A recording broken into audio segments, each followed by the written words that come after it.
Hey y'all, and welcome to Undeniable. I am your host, Chanelle Angelique, and I am super excited to sit here today with a highly decorated author, filmmaker, and just a plain all around cool dude. Please help me welcome Kareem Hayes, aka the author. What up, Kareem? Yay! How you feeling? I feel good. I feel really good. I'm happy to be here. I feel like I finally made it. Yes. Undeniable. No, I'm glad you finally made it. I'm sitting with greatness. Okay, so I gave just a very small snapshot. So there's author, there's screenwriter, there's actor, there's motivator, because you be doing that in these streets. Yeah. Artist. Yep. What am I missing? Tell me what I'm missing. Husband. Yes, of course. Father. Husband, family man. Father, yes. family man. Yeah. Amazing things. So what I really want to know is, you as the writer, when did that start? I started writing when I was a kid. So I don't know. I don't want to say my age, but you remember David Dinkins? Yes. The mayor. So he had a program for writers, for young writers, and he came to my school, and I won an award. So it was one of the first awards I won, and then I ended up being published in this book.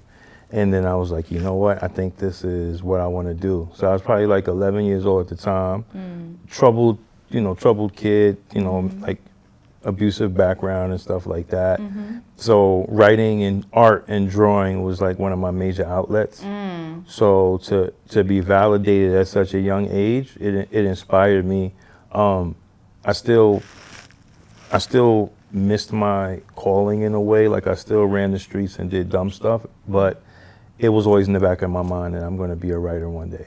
That I'm going to stop. That I'm not going to do this forever. Wow. And then every time I had a chance and I sat down, I would write. Like, when I was locked up, I would write. When I was on the train, I would write. Whenever, and then even being outside with like other street dudes and stuff like that, I was always different because I kept a book bag full of notebooks and textbooks and stuff. I was always like into reading, so I would spend most of my money on knowledge. So where dudes would spend a lot of their money on sneakers and materialistic things, I always the type of person to spend more money on knowledge than anything else. So. Well, yeah, I mean, I can see that. I mean, I had like, one of my other questions was, well, being that you do so many things, like what did you choose first or how did you know? But to know that you knew at such a young age that writing was going to be like your main thing, that's dope. Yeah, plus I like the power of it. Like, I think I am entertaining, I'm good at acting. Sometimes I could be really funny. I used to host events, so I could do like a bunch of impersonations. So you want to act like a big Jamaican gangster, I can't do it. You know what I mean? So I can do a lot of different stuff. And, if you want me to be a Trini, I can be a Trinidadian too. Like, a real Trini. Yes. So I know how to do certain things, but I like the power of writing. I like the idea that I control the narrative. I can control the story. I can orchestrate what a person sees and thinks in their psyche. Yes. And so often I'll see in like general media, which by the way, I don't know how deep we get in, but media, just the word media or Medea is the Greek goddess of illusion. So even media itself is an illusion. And so often growing up, I studied what they use on us, like what the system or what big companies use to market to us, to control our brains, to have us fitting into stereotypes and stuff like that. So with my writing, I always wanted to do what they do, but reverse the spell. So find ways to, I might write in the text of images of like an urban playing field. So there might be some street stuff to it. There might be some drugs or whatever, but the underlining part is always going to be spirituality. Yeah. It's always going to be raising your frequency. It's always going to be seeing positive relationships between black males and black females and us supporting each other. So there's always like a method to my madness. I ramble sometimes when I talk, so I apologize. Oh, do not apologize. But yeah, just seeing how the world is going and just knowing that writing gives us a lot more power, right? Because we're always singing and dancing for the camera, you know, but don't have any ownership. So, you know, I like the idea of owning what I'm creating. I really couldn't have said it better myself. That's really how I feel as well. I prefer to be behind the camera than in front of the camera, just to kind of have my hands on what's going to be put on the screen. Absolutely, for sure. I see you rolled up in here with some merch. Yeah. Yes. So I gotta get your size, but I ordered your size because you told me it yesterday. Yeah. So I'm ordering your size, but yeah, I also have merch. I mean, you know, I try to brand myself. I'm also supporting these dudes. They got like a hip hop brand, BQE, Brooklyn Queens connection type of thing. So I made sure to wear their hat. But yeah, but this sweater is 100% cotton. So I'm using a different quality now, and just putting out merch to complement the brand, which is the books. You know, I wrote 2 books, but you know, at this point, I have about 6 that I'm a part of. I have 2 other books that I wrote besides the first 2, so 4 that I wrote by myself, and then 3 other pieces that I'm featured in with a lot of well-established writers and authors. But obviously, the name of the book is Necessary Evil, and I sold 150,000 copies independently, and I sold them independently. Yeah, and I sold them all in the street. So, and I don't mean the street like, you know, in the street, but I mean like different strips. You know, Fordham Road, downtown Brooklyn, Jamaica Avenue, Harlem, 125th Street, any festival, Philly, Boston, Connecticut, and I really went hard with it. It's loosely based on my experiences and how I was able to, you know, change my life around using African-centered metaphysics. So the book is really close to me, and you know, so I've done really well with it as an independent author and stuff like that, and I've been able to like politic and put myself in a space where real publishing companies are messing with me now.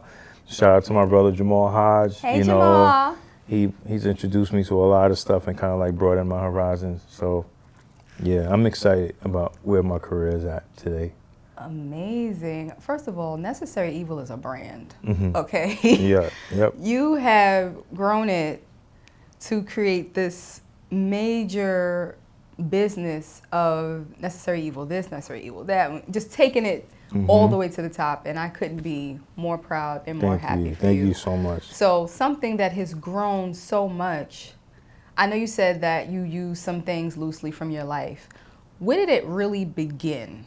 Like, okay, me and my friend, we had a weed spot. Okay. Right? And, you know, he got locked up. So he got locked up. It was my space to, like, I had to hold down the weed spot. He came home from jail with all these books.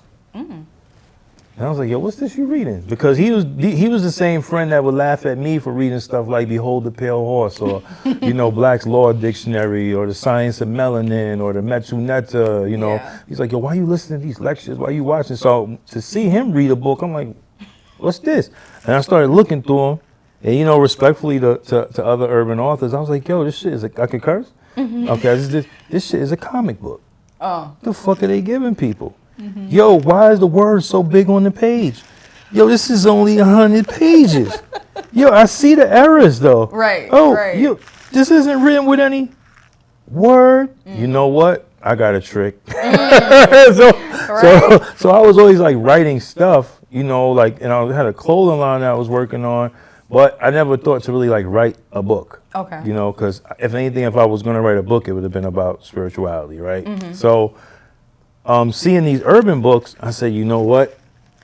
I'm going to make something, but it's going to be in the fashion of the urban stuff that I love.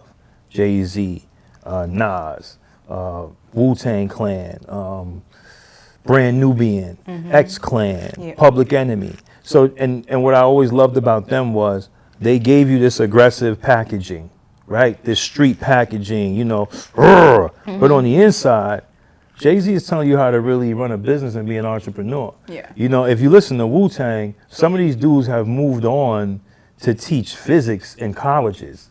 So a lot of their information and just how they rapped alone was so intricate. The wordplay, you know, they weren't using Simon Says, you know, they're using all those quintuplets and all those magical things that you do when you write. They're using them in the lyrics, but the aggression and the urban edge of it is making it so that even if you're not that much of an intellectual, you're going to bop your head and mess with it. Yeah. So that's the formula that I apply to my writing because so much of it is me. Yeah. I come with urban packaging and you know, I might dress or talk a certain way, but if you really sit down with me, it's all about elevation and spirituality. It's not about outward hate. Yeah. It's about self-love. You know, you know, honoring my black queens, honoring my wife, honoring my people. So I'm really big on that. Yeah. So I said, you know what, I can do that. And so that's what made me write the book. Even, you know, Necessary Evil, people are always like, oh, why necessary evil? How is evil necessary? And I say, well, you know, if somebody tried to kidnap your daughter, what would you do? You know, somebody tried to break in your house. What would you do? You know, so even if you have an army, like even Marcus Garvey, you know, he was known for like beating up some of his soldiers. So sometimes there is a necessary evil in life. And that's what inspired me to write the book. And then the next thing was to sell the book, right? Because I knew that I wouldn't get a publisher. It was really hard to get a publisher. So I went out in the street and just decided to sell it myself. Wow. Because I was like, you know, I'm good at sales. I've sold things that are illegal. This is a thing that I can legally sell wherever I want in the United States, and they can't find me or do anything for it. Yeah. So all I got to do is just talk. So that's how that came about, you know? Wow. Now, I'm just in awe of it all, because just knowing the story of you in the street selling these books, then you have people in the team that are actually helping you sell your books. Oh yeah. No, I got to a point where I started to like hire people and have people like work with me. And then sometimes I would have people that I mentored, like, you know, a lot of people that worked with me were like maybe down and out or just be outside all day. And I would just give them a skill set and say, hey, you sell this many books, you get this much money.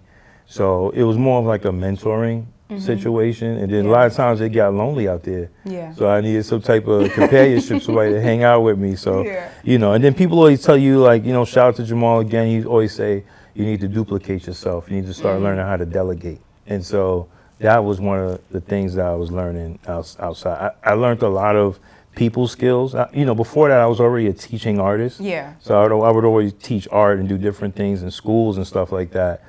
But I think my emotional intelligence and my teaching skills and my communication skills got enhanced because it was like I would go outside with a trunk full of books, you know, or sometimes a book bag full of books because I didn't have a car or have a trunk.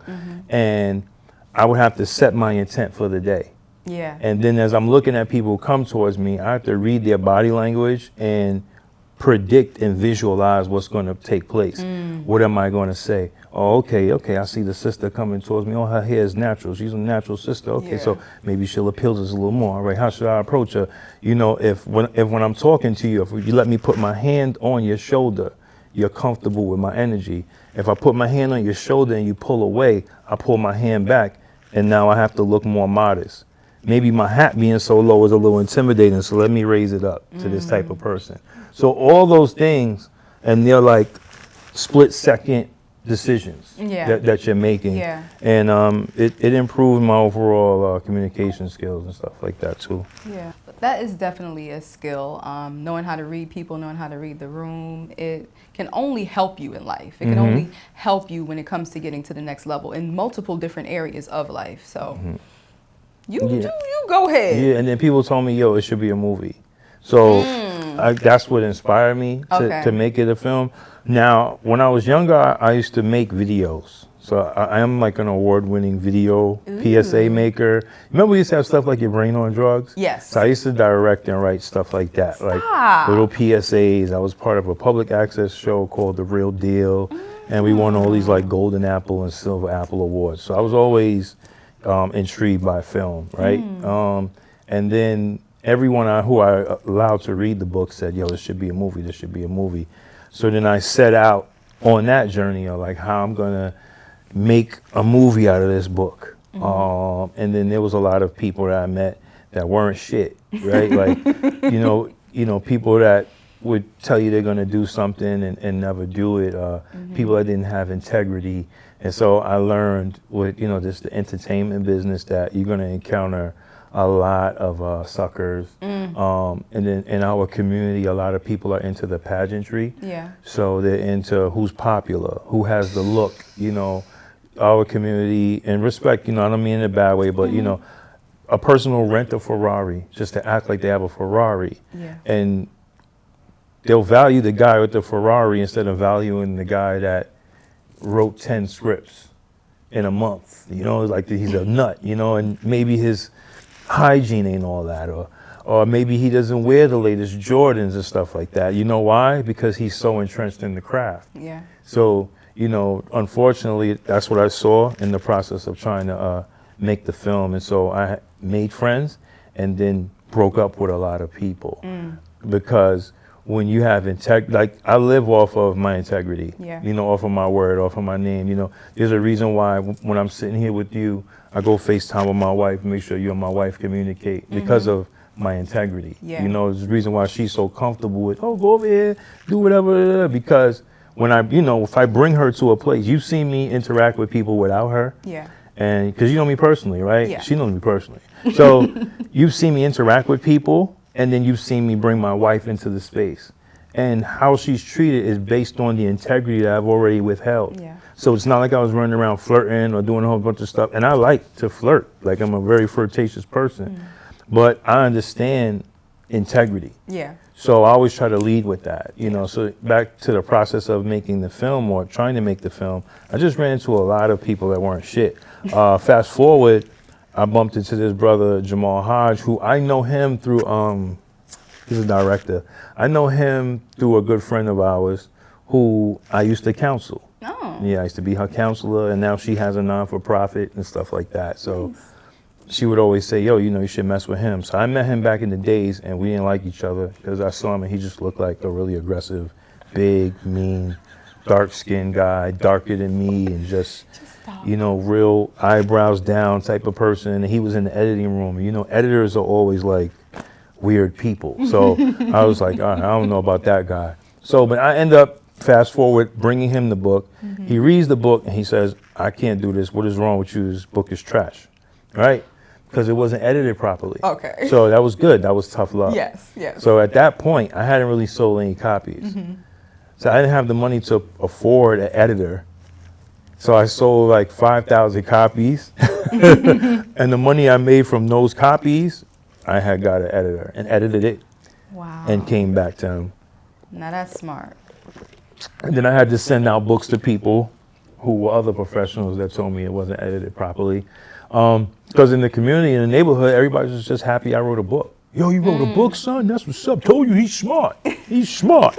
But, I got around real professionals. It's like, nah, man, And so the moral behind that, right, is like, if you want to compete with the best, you have to be able to accept constructive criticism and be able to be willing to adapt and be willing to evolve, and don't be scared of evolution. You're not looking for the people that's going to tell you what you want to hear. You're looking for the people that's going to tell you what you don't want to hear. Yeah. How you can fix it and make things better. Some people are going to walk in your studio and go, oh my God, I can't believe you have a studio, Angelique. And then some people are going to say, hey, okay, you need to wax the floor again, or oh, make sure you have the cups that have undeniable. Oh, you make sure you have a backdrop, all those things. Yeah. Those are people that really care and not scared to tell you the truth. So I kind of followed those people and came up with a better product than before. And then I went on to sell a whole bunch of copies. And me and my partner, my business partner, we've been rocking with each other for like about 10 years. And so now we have this product, just like 35 minutes. So it's the second act of the entire film. So we're in the process of getting the money to shoot the other 60. And that's a journey. But that's where we're at with it right now. Wow. Yeah. Like, I just want to give you all your props, all your kudos for Necessary Evil, because you did that. Okay. And you Thank should you. feel all the feels. Yeah, when we it comes won to a that. couple of awards too. We have got Uh-huh. at Queen City Film Festival. We had got best lead actor, best writing, best directing, best film. So we won a lot of awards there. Yeah, it's exciting. Yeah. You know what I mean? It's exciting, and then when you look at the project, I think that quality wise, it's up to standard. Where a lot of people that come from the space we come from, they don't expect your work to be visually quality, but we paid attention to detail, so it has a lot of quality to it, and that's a good thing. So, and I also have a NFT for it. Oh, do Yeah, you? yeah. So we got the characters looking all cute and stuff. You could That's 3D so print the cute. toy of it and stuff like that. So I'm going to incorporate Oh. that into the fundraising process. We also have a soundtrack, and I was able to grab a lot of young guys from my community. So that's the other thing too. It's really grassroots. So I sold books all over the states, but I started in Queens. So, the film is shot completely in Queens. Okay. And the guys on the soundtrack are all from Queens, so. Oh, it's a Yeah, it's a queen good thing. situation. Yes. Worldwide, but, Queens Gotta first. represent. Gotta represent. I ain't mad at that at all. And I don't know how much time we got left. We got time or? Okay, because I'm also in a film I'm acting in a film called Bad Behavior. Are you? Yes, and it should be on YouTube, not YouTube, Tubi, later on this year. It's directed by a brother named Juan Lee, Okay. and he has like some independent films. He's a Haitian brother. I'm half Haitian, so it's good to connect with them. And I play like a Haitian gangster, Oh. and I wear like a pink suit, so that's really cool. Yeah, I love that. and I'm in another movie too, Time is Money. With Sunny Good Times. He came out with a piece. He had a web series. So I play a judge in his project. We're still waiting for that to drop. Okay. And I have a series that I'm working on called AMRAC. I am the only writer. I'm the writer of it, and that's what JL shot that. I don't know you know who he is, Heard of it. but he would be to this generation what Hype Williams was to our generation. So Gotcha. it's kind of like my way of doing a belly for this this time, Okay. but it's a series. And Kayla Beal, who works with a lot of reality shows, and she used to produce for Jerry Springer, and Corey King, who works on the set of Power. They're all a part of the project too.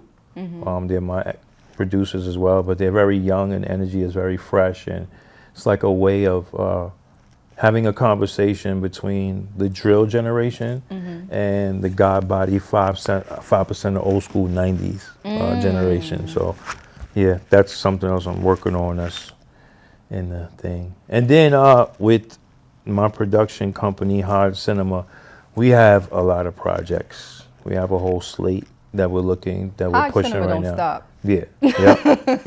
Yep. Yep. And we have another book coming out called Bestiary of Blood. It would be like Aesop's Fables meets Twilight Zone. Yeah. And I'm in that. So I'm excited to be a part of that.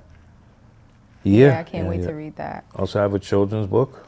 Yes, I was just about to ask you about that, Yeah. that you co-authored with your son. Yes. Oh, that is so sweet. Tell me about that process. All right, so you got time for the story? Yes. Okay, so you remember during the pandemic? So during the pandemic, so my son's 2 years old, and he was diagnosed with autism at 2 years old. So, no, he's not 2 years old. Oh, he's 7, but he was diagnosed with autism at 2 years old. So, first thing we did was just start getting all these therapists, and thinking about the kind of school he needs to go to and all that stuff. And then the pandemic hit. Oh. So when the pandemic hit, we used to have somebody come. They called their AB coordinator. They come to the house and they do flashcards with them, because the whole thing is about bringing them up to standard, right? And every person with autism is different. No two autisms are alike. Yeah. The one thing they have in common with certain things is like he's the type where he gets overstimulated. Yeah. So what seems like nothing to us, like that crown, like those numbers moving, he feels every second moving. It's like, and it's a lot. So you got to keep him grounded. So I didn't know much about autism until I started seeing the different therapists and how they worked with them.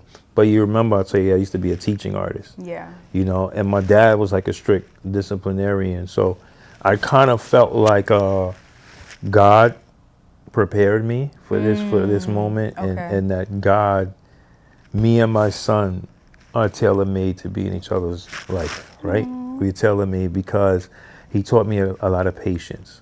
And when the pandemic hit, I was like, yo, I can't let him slide behind, right? Because he's a young black male, and we know what the world has for young black men. So I got to at least bring him up to speed. So I used to do a lot of one-on-one teaching with him and stuff like that, and we started recording it. So he has like an Instagram page that goes back like 5 years, where you can see his growth and development, and see him learning stuff and stuff like that. And people would tell me in the past, yo, you should write a children's book. But I never wrote a children's book because I never wanted to write it as a hustle. Gotcha. Like, oh, I'm just going to write this, man, get me some money. No, I can't do that. You know, it has to be something I genuinely have a passion for. Yeah. I don't believe in hustling lives. You know, I come from a hustler's background, but now I'm becoming a businessman. But even so, I would never hustle nothing I don't believe in. Yeah. Right? I hustle things that I use. So if Exactly. I'm selling you something, it's something I use on myself. Yeah. So homeschooling him and seeing the evolution of it, it inspired me to write a book with him, because I said to myself, you know, if I'm not here, he needs to own something. He needs to have something of value that is his asset that belongs to him. Yeah. And so what better than to create a book around his life and his perspective. And then seeing how the family worked, it became a group effort, right? Because I'm into academics, right? I would teach him academics. I'd run around with him, make sure he exercises. You know, I'm a writer, so I love language. So I'm always training him in language, making him spell words and stuff like that. I love science, the cosmos, cool. But I do not want to wipe a shitty butt. I don't want to wash your clothes. I'm really not that good at picking out outfits. My wife picks out my outfits. So all these other things, I don't, you know, I brush his teeth, but that's not necessarily, you know, I don't know how to lotion everything. You know how women, y'all gonna lotion it between the toes. Y'all gonna, you know, she could look at him and be like, you didn't lotion him properly, you know. And then y'all do layers, you know. Y'all like to do like, there's like a lotion layer, then there's like a medicinal, you know, A&D ointment or something anti-eczema layer, and you know, and then there's some powder, right? So men, we just, oh, you dry, you smell like soap, put on some underwear, lotion your face. You know, that's it. You know, yeah. So she does that part, right? And then my daughter likes to sing songs with him, but that socializes him. Now, if you just left it up to me, all he would know how to do is spell and math. But she socializes him and sings songs with him and play games with him. So that's a different level. And then his brother is the tech guy, so they're always on the video game. Or because of his brother, he can unlock everybody's phone. Right? So I said, you know what? The book needs to show that. And it talks about his magical perspective on life. So on one sense, I'm his father, but on the next page, I'm a superhero. I'm academics man. Yeah. On one page, his mother is his mother. She's nurturing him. And on the other page, she's standing like amongst the stars, like this Isis type of queen, goddess, nurturing mother lady. And it's another thing to tell families, like, you should have a mythology within your family. You know, like, I think the father should be a superhero, and the mother should be this queen, and grandma should be the fairy godmother. And, you know, the brother and sister are supposed to be your allies who each are contributing to teaching you a different thing. And while I was writing the book, I realized that it wasn't just a book about autism, it was a book about family. And how family could contribute to each other. So it has a whole bunch of workshop stuff that you could do at the end of the book as well, like coloring stuff and all that. And I'm working on the series with my entire family. So, you know, my wife. That's gonna be so dope. So wifey writes a book, brother and sister writes a book, you know, grandma writes a book. And all that is about generational wealth and empowering ourselves. And, you know, I used to try to do things that I wasn't necessarily good at, you know, to fit into a formula. So now I look at it as, let me just be good at what I'm good at. I'm a great writer. So if I'm a great writer, why not make sure my wife has a book about hair care because she does hair? Make sure my son has a book about autism on the spectrum because he's autistic on the spectrum, right? How can I take my talents and kind of fold them into my family to create a situation where as we get older, we can grow together, we can make money together, and we can spend more time together. Yeah. Because the biggest, you know, like we're in a prison. We're in a prison, right? Like food you shouldn't have to pay for food. You shouldn't have to pay to have a roof over your head. And those are all things that other animals don't have to worry about.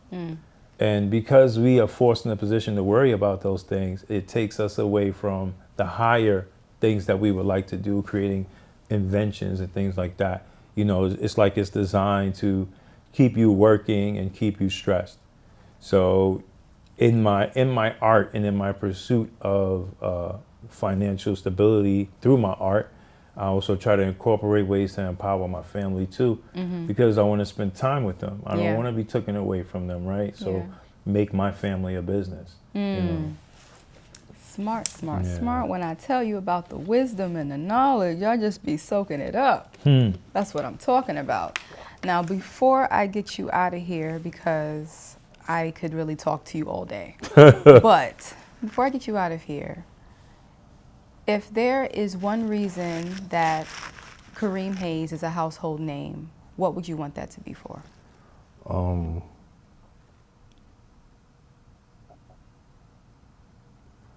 For inspiring people, you know what I'm saying? For leading by example, you know, from showing, being transparent about where I come from, and just showing that like cool comes in many different packages. You know, there's a lot of good, solid, black nerds out here who are really about positivity and good business and leading with integrity. So my name is all I have. Okay. So it's important to lead with integrity. So yeah, it would be that, you know, there's somebody that inspires and somebody that has a great deal of integrity. I had this program called J. Cal Reads I was a part of. I was doing like a book club. There was a girl in the book club who was like just helping me out. And she said, I said, when you get out of film school, hit me up and I'll see what I can do for you and point you in some directions. She hit me up last night and I called her and I spoke to her for a whole hour. And I told her everything that I could possibly do, and I told her to send my resume. And I told her if somebody doesn't respond to you like how I'm responding to you, they don't fuck with you. You know what I mean? And that's what I mean by integrity. I hadn't spoken to this girl in like maybe 7-8 months. But I know what I said to her. Right. And I know that she's a young, black, impressionable girl. I also let her say hi to my wife too. Yeah. So she could be comfortable. Yeah. You know what I'm saying? And now I'm 10 times more powerful because I got this 23-year-old ambitious, brown-skinned, tall, beautiful sister who got my back because she's like, wow, he's willing to help me and he's not trying to compromise my morals or anything like that. So super important. I have an army of people that have had experiences like that I've interacted with, and it's all through integrity.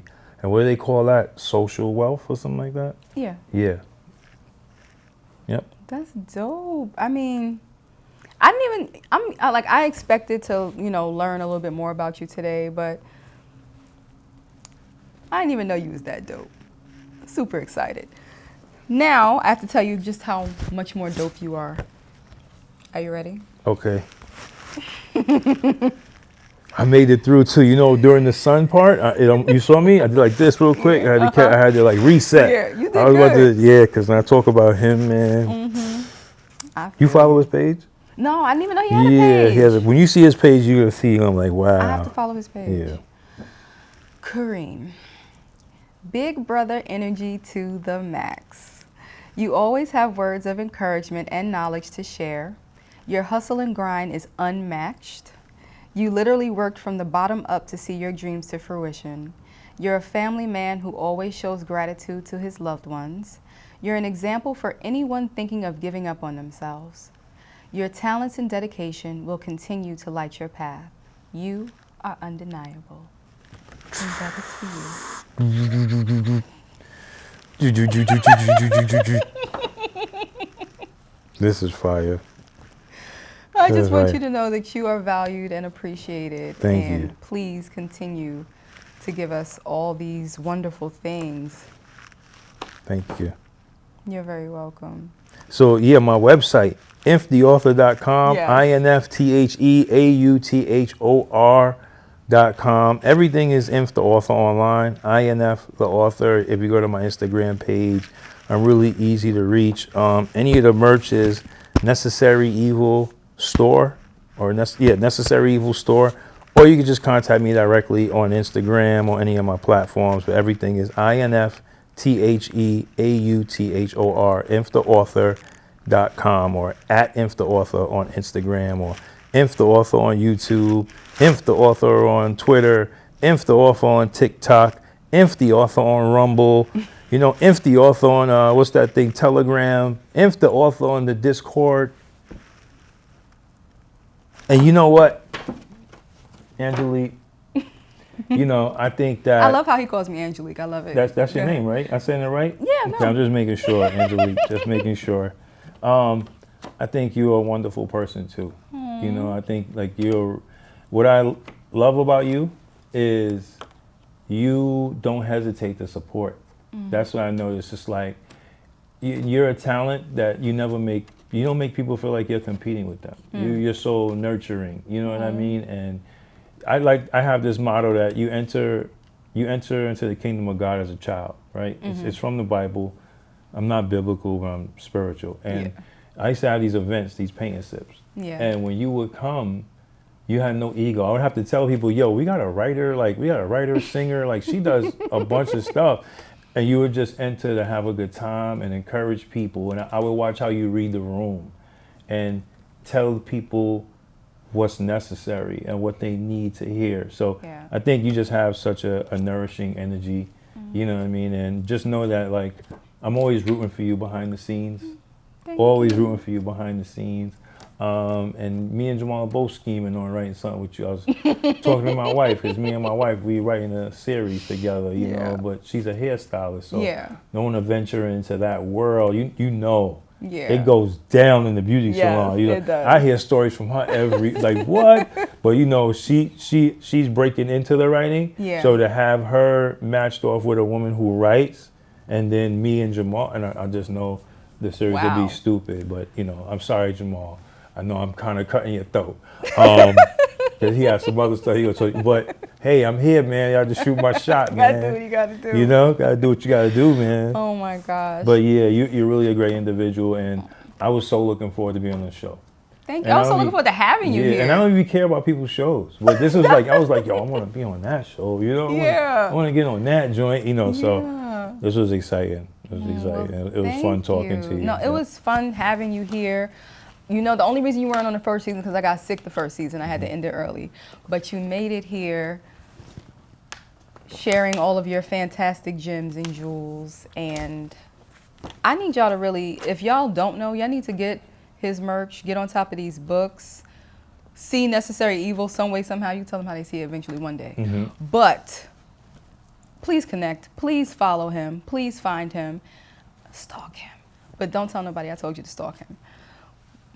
Angelique, Inf the Author, we are undeniable. Hey. Thank you, Kareem. Thank all of you for joining me today. Please tune in next week where I will be sitting with another dope individual telling them how undeniable they are. So from me to you, until next time, see ya. Dedication. A little bit of dedication goes a long way. Imagine being super focused for 6 months straight to achieve your biggest goal. How will you feel once it's reached? Success is determined by your willingness to make it happen. So, if you want your dreams to come true, it's up to you. Thanks for watching. Until next time.